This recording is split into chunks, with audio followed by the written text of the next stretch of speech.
Yes, welcome to Kente Arts Alliance, Pittsburgh Jazz History, Past, Present, and Future.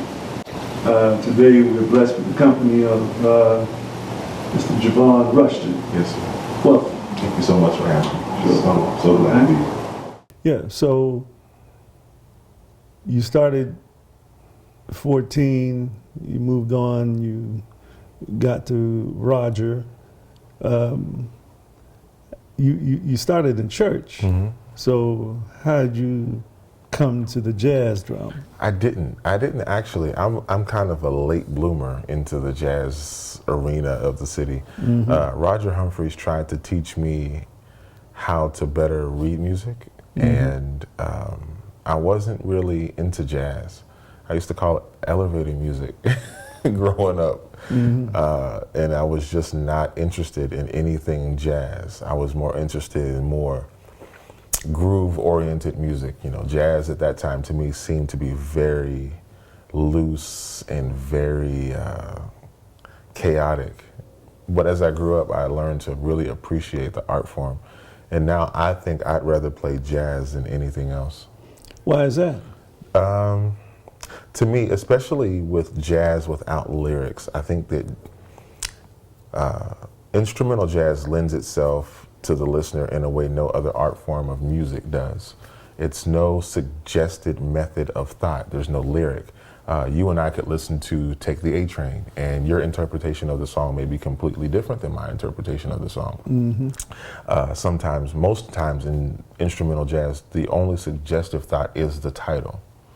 So the song itself lends itself to the listener to extract his or her own emotions out of the tune. Mm-hmm. So it's very individualistic, and I think it's very, it's a journey, and I've learned to really appreciate the journey. Very good.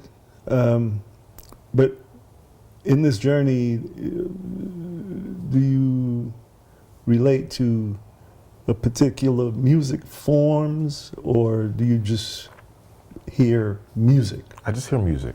Mm-hmm. Mm-hmm. Just music. Yeah. I don't like to. So those categories that people put out there, the pop and the rock and the blues and the jazz and the gospel and all of that. Music. It's all music. It's all music. It's all in the same box. Yes, indeed. Yes, indeed. So we need to appreciate all the variations on the theme, so to speak. Absolutely. But we also need to understand the variations on the theme. So is jazz a more intellectual? In my opinion, yes. It's more intellectual. I believe so. Mm-hmm. So it requires more focus on your, more mind focus. Absolutely. I think that it's, once you hone in on the melody and it goes, you have to kind of keep up with it. Because jazz is always subject to change. Mm-hmm. So, in life, if life is subject to change, you just can't live it so frivolously. Mm-hmm. You just can't, press play or autopilot. You have to actually turn by turn and navigation.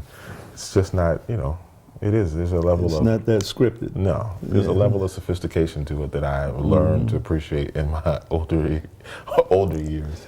Yeah, and you as a young person in my world, my youngest child is older than you, so... There you go.